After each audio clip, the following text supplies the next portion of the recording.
ಈ ರೀತಿ ಎಣ್ಣೆ ಚೆಲ್ಲಿದ್ರೂ ಕೂಡ ಎಣ್ಣೆ ಕಲೆ ಯಾವ ರೀತಿ ತೆಗಿಬೋದು ಅಂತ ನಿಮಗೂ ಕೂಡ ಈ ವಿಡಿಯೋದಲ್ಲಿ ತೋರಿಸ್ಕೊಡ್ತೀನಿ. ಬನ್ನಿ ನೋಡಿ, ಸೀರೆ ಮೇಲೆ ಎಣ್ಣೆ ಚೆಲ್ಲಿದ್ರೂ ಕೂಡ ಒಂದು ಸ್ವಲ್ಪ ಕೂಡ ಕಲೆ ಇಲ್ಲದ ರೀತಿ ನಾವು ಕ್ಲೀನ್ ಮಾಡ್ಕೋಬೋದು. ಅದು ಯಾವ ರೀತಿ ಅಂತ ಈ ವಿಡಿಯೋದಲ್ಲಿ ತೋರಿಸಿದ್ದೀನಿ, ಹೋಗಿ ನಡ್ಕೊಂಡು ಬನ್ನಿ.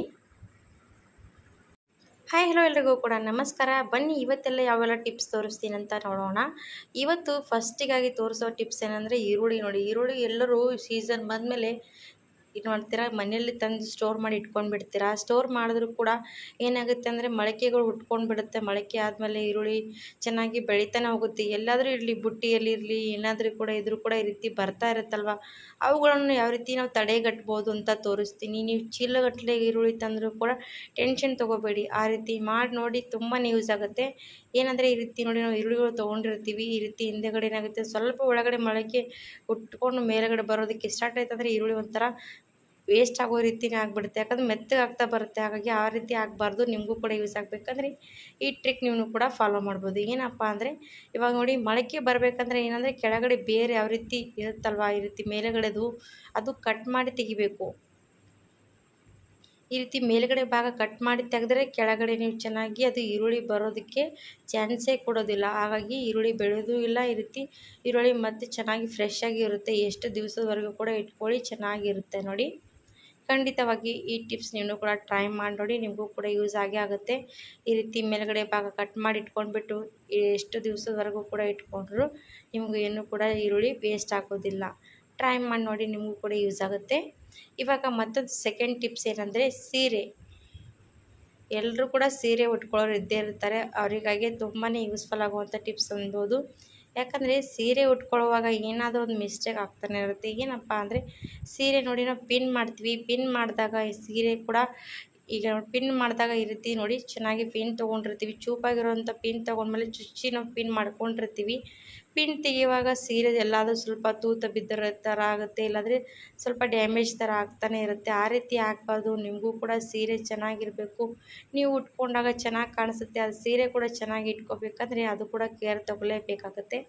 ಅದು ಕೂಡ ಯಾವ ರೀತಿ ಅಂತ ತೋರಿಸ್ತೀನಿ ನೋಡಿ. ಎಷ್ಟು ಚೂಪಾಗಿರೋಂಥ ನಾವು ಪಿನ್ ತೊಗೊಂಡಿರ್ತೀವಿ, ತೊಗೊಂಡ್ಮೇಲೆ ಇರ್ತೀವಿ, ಒಳಗಡೆ ಬಿದ್ಮೇಲೆ ಚೆನ್ನಾಗಿ ಪಿನ್ ತೆಗೆಯೋದಕ್ಕೆ ಹೋದರೆ ಬರೋದಿಲ್ಲ.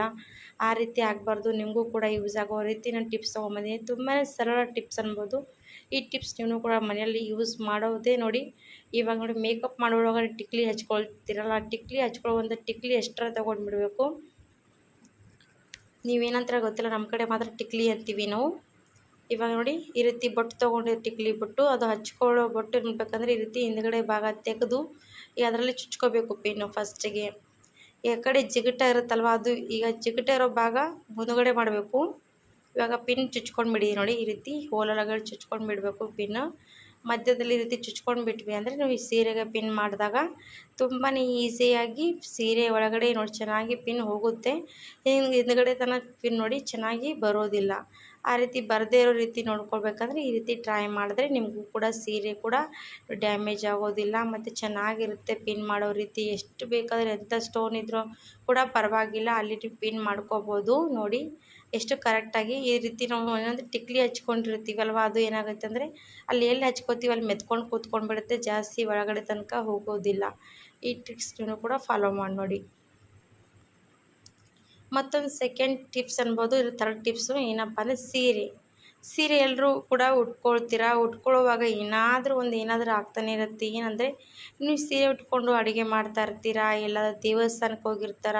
ಅವಾಗ ಏನಂದರೆ ಈ ಚೆನ್ನಾಗಿ ಸೀರೆ ಇರುವಂಥ ಉಟ್ಕೊಂಡಿರ್ತೀವಲ್ಲ, ಆದರೂ ಕೂಡ ನಮ್ಮ ಮನಸ್ಸಿಗೆ ಒಂಥರ ನೋವಾಗುತ್ತೆ. ಅದೇನಪ್ಪ ಅಂದರೆ ಸೀರೆ ಉಟ್ಕೊಂಡ್ಮೇಲೆ ಸೀರೆ ಮೇಲೆ ಎಣ್ಣೆ ಎಲ್ಲಾದರೂ ನೀವು ದೇವಸ್ಥಾನಕ್ಕೆ ಹೋದರೂ ಕೂಡ ಎಣ್ಣೆ ಚೆಲ್ಬಿಡ್ತು, ಇಲ್ಲ ಕಿಚನಲ್ಲಿ ಅಡುಗೆ ಮಾಡುವಾಗ ಎಣ್ಣೆ ಚೆಲ್ಬಿಡ್ತು. ಈ ರೀತಿ ಆದರೆ ನೀವು ಯಾವ ರೀತಿ ಕಲೆಗಳನ್ನು ತೆಕ್ಕೋಬೋದು ಅಂತ ತೋರಿಸ್ತೀನಿ. ನಿಮಗೆ ಎಣ್ಣೆ ನೋಡಿ ಹಾಕಿ ತೋರಿಸ್ತಾ ಇದ್ದೀನಿ. ಸೀರೆ ಮೇಲೆ ನಾನು ಎಣ್ಣೆ ಪ್ಯಾಕೆಟಿಂದ ಎಣ್ಣೆ ಹಾಕಿ ತೋರಿಸ್ತಾ ಇದ್ದೀನಿ, ನಿಮಗೂ ಕೂಡ ಗೊತ್ತಾಗಲಿ ಅಂತ. ಎಷ್ಟು ಎಣ್ಣೆ ಕಲೆ ಬಿದ್ದರೂ ಕೂಡ ಟೆನ್ಷನ್ ತೊಗೋಬೇಡಿ, ಈಸಿಯಾಗಿ ತೆಗಿಬೋದು. ಯಾವ ರೀತಿ ಅಂತ ತೋರಿಸ್ತೀನಿ. ಇವಾಗ ಮನೆಯಲ್ಲಿ ಪೌಡ್ರ್ ಇರುತ್ತೆ, ಎಲ್ಲರೂ ಹೊರಗಡೆ ಹೋದರೆ ಪೌಡ್ರ್ ಇರೋದಿಲ್ಲಲ್ವ, ಆ ಪೌಡ್ರ್ ತೊಗೊಂಡ್ರು ಕೂಡ ನಾವು ಸೀರೆ ಕಲೆ ತೆಕ್ಕೋಬೋದು. ಈ ರೀತಿ ಪೌಡ್ರ್ ಹಾಕಿ ಈ ರೀತಿ ಒಂದು ಬಟ್ಟೆ ತೊಗೊಂಡು ಈ ರೀತಿ ಒರೆಸ್ಕೊಂಡ್ಬಿಟ್ರೆ ಎಣ್ಣೆ ಕಲೆ ಪೂರ್ತಿ ಹೊಂಟೋಗುತ್ತೆ. ಇಲ್ಲ ನಮಗೆ ಹೊರಗಡೆ ಹೋದಾಗ ಪೌಡ್ರ್ ಇದ್ದೇ ಇದ್ದರೂ ಕೂಡ ಯಾವ ರೀತಿ ಅಂದರೆ ಈ ದೇವಸ್ಥಾನಕ್ಕೆ ಹೋದ್ವಿ ಅಂದರೆ ಈ ರೀತಿ ವಿಭೂತಿ ಇರುತ್ತೆ, ಈ ರೀತಿ ವಿಭೂತಿ ತೊಗೊಂಡು ಚೆನ್ನಾಗಿ ಎಲ್ಲ ಕಡೆ ರಬ್ ಮಾಡಬೇಕು. ಎಲ್ಲ ಎಣ್ಣೆ ಎಲ್ಲೆಲ್ಲಿ ಹತ್ಕೊಂಡಿರುತ್ತಲ್ವ ಅಲ್ಲೆಲ್ಲ ಕಡೆ ರಬ್ ಮಾಡ್ಕೊಂಡ್ಬಿಡಿ. ಒಂದು ಸಣ್ಣದು ವಿಭೂತಿ ಉಂಡೆ ತೊಗೊಂಡು ಈ ರೀತಿ ರಬ್ ಮಾಡಿಕೊಂಡ್ರು ಕೂಡ ತುಂಬಾ ಯೂಸ್ ಆಗುತ್ತೆ. ಇವಾಗ ನೋಡಿ ಎಲ್ಲ ಕಡೆ ನಾನು ರಬ್ ಮಾಡ್ಕೊತಾ ಇದ್ದೀನಿ. ಇವಾಗ ಎಲ್ಲ ಕಡೆ ಚೆನ್ನಾಗಿ ನೋಡಿ ಎಣ್ಣೆ ಪೂರ್ತಿ ಅಬ್ಸರ್ವ್ ಮಾಡ್ಕೋಬೇಕು, ಅಲ್ಲಿವರೆಗೂ ರಬ್ ಮಾಡ್ಕೋಬೇಕು. ಇವಾಗ ನೋಡಿ ಎಲ್ಲ ಎಣ್ಣೆ ಅಬ್ಸರ್ವ್ ಮಾಡ್ಕೊಂಡ್ಮೇಲೆ ಈ ರೀತಿ ಬೇರೆ ಒಂದು ಬಟ್ಟೆ ತೊಗೊಂಡು ಒರೆಸ್ಕೊಂಡು ಬಿಟ್ವಿ ಅಂದರೆ ಎಷ್ಟು ಈಸಿಯಾಗಿ ಎಣ್ಣೆ ಕಲೆ ಹೋಗಿಬಿಡುತ್ತೆ. ಖಂಡಿತವಾಗಿ ಟ್ರೈ ಮಾಡಿ, ನಿಮಗೂ ಕೂಡ ಯೂಸ್ ಆಗುತ್ತೆ. ನಿಮ್ಮ ಮನೇಲಿ ಪೌಡ್ರ್ ಇದ್ದರೆ ಪೌಡ್ರ್ ಯೂಸ್ ಮಾಡಿ, ಇಲ್ಲಾಂದರೆ ಈ ಬುತ್ತಿ ಕೂಡ ಯೂಸ್ ಮಾಡ್ಬೋದು. ಎರಡರಲ್ಲಿ ಯಾವುದಾದ್ರೂ ಒಂದು ಕೂಡ ಯೂಸ್ ಮಾಡಿ ನೋಡಿ, ತುಂಬಾ ಯೂಸ್ ಕೊಡುತ್ತೆ. ಇವಾಗ ನೋಡಿದ್ರಲ್ಲ ಎಷ್ಟು ಸಣ್ಣ ಸಣ್ಣ ಪುಟ್ಟ ಕಿಚನ್ ಟಿಪ್ಸ್ಗಳು ಕೂಡ ಅನ್ಬೋದು. ನಮಗೆ ಎಲ್ಲಾದರೂ ಕೂಡ ಯೂಸ್ ಆಗುವಂಥ ಈ ಟಿಪ್ಸ್ಗಳು ಕೂಡ ನಿಮಗೂ ಕೂಡ ಇಷ್ಟ ಆಗ್ತಾಯಿದ್ರೆ ಲೈಕ್ ಮಾಡಿ, ಸಬ್ಸ್ಕ್ರೈಬ್ ಮಾಡಿ, ಶೇರ್ ಮಾಡಿ ಅಂತ ಕೇಳ್ಕೊತೀನಿ. ಇವಾಗ ಈ ರೀತಿ ಎಲ್ಲ ಒಂದು ಬಟ್ಟೆಯಿಂದ ಒರೆಸ್ಕೊಂಡ್ಮೇಲೆ ಒಂದು ಒದ್ದೆ ಬಟ್ಟೆ ಮಾಡಿ ಕೂಡ ಒರೆಸ್ಕೋಬೋದು ನೋಡಿ. ಈ ರೀತಿ ಸ್ವಲ್ಪ ಒದ್ದೆ ಬಟ್ಟೆ ಮಾಡಿ ಒರೆಸ್ಕೊಂಡ್ವಿ ಅಂದರೆ ಪೂರ್ತಿ ಕಲೆ ಹೊಂಟೋಗುತ್ತೆ. ಎಷ್ಟೇ ಕಾಸ್ಟ್ಲಿ ಸೀರೆ ಇರಲಿ, ಏನೇ ಇರಲಿ, ಈ ರೀತಿ ನೀವು ಕೂಡ ಖಂಡಿತವಾಗಿ ಟ್ರೈ ಮಾಡಿ ನೋಡಿ, ತುಂಬಾ ಯೂಸ್ ಆಗುತ್ತೆ. ಈಗ ಚೆನ್ನಾಗಿರುವಂಥ ಸೀರೆ ಒಗೆಯೋದಕ್ಕೆ ಬರೋದಿಲ್ಲವಲ್ಲ, ಆ ರೀತಿ ಇದ್ದರೆ ಈ ರೀತಿ ಟ್ರೈ ಮಾಡ್ಬೋದು. ಖಂಡಿತವಾಗಿ ಇದು ಯೂಸ್ಫುಲ್ ಅನ್ಬೋದು, ತುಂಬಾ ಯೂಸ್ಫುಲ್ ಆಗೋದಂಥ ಟಿಪ್ಸ್ ಅನ್ಬೋದು. ಟ್ರೈ ಮಾಡಿ ನೋಡಿ. ಈ ರೀತಿ ಒದ್ದೆ ಸ್ವಲ್ಪ ನೀರು ಹಾಕಿ ಒರೆಸ್ಕೊಂಡು ಬಿಟ್ಟರು ಕೂಡ ಎಲ್ಲ ಎಣ್ಣೆ ಕಲೆ ಹೋಗಿಬಿಡುತ್ತೆ ನೋಡಿ. ಹಾಗಿದ್ರೆ ಇವತ್ತಿನ ಟಿಪ್ಸ್ ನಿಮಗೂ ಕೂಡ ಯೂಸ್ ಆಗಿದೆ ಅಂತ ಅಂದ್ಕೊಳ್ತೀನಿ. ನಮ್ಮ ವಿಡಿಯೋ ನಿಮಗೂ ಕೂಡ ಯೂಸ್ ಆಗ್ತಾಯಿದ್ರೆ ನಮ್ಮ ವಿಡಿಯೋಗೆ ಒಂದು ಲೈಕ್ ಕೊಡಿ, ಸಬ್ಸ್ಕ್ರೈಬ್ ಮಾಡಿ, ಶೇರ್ ಮಾಡಿ. ಹೀಗೆ ನಮ್ಮ ಸಪೋರ್ಟ್ ಮಾಡ್ತಾರೆ. ಮುಂದೆ ಬರೋ ವಿಡಿಯೋ ಕೂಡ ನಮಗೆ ಚೆನ್ನಾಗಿ ತರ್ತಾ ಹೋಗ್ತೀನಿ. ನೀವು ಕೂಡ ಸಪೋರ್ಟ್ ಮಾಡೋದ್ರಿಂದ ನನಗೂ ಕೂಡ ಖುಷಿ ಸಿಗುತ್ತೆ ಅಂತ ಕೇಳಿಕೊಂಡು ಇವತ್ತಿನ ಟಿಪ್ಸ್ ನಾನು ಇಲ್ಲೇ ಮುಗಿಸ್ತಾ ಇದ್ದೀನಿ. ಹಾಗಿದ್ರೆ thank you for watching. Bye bye.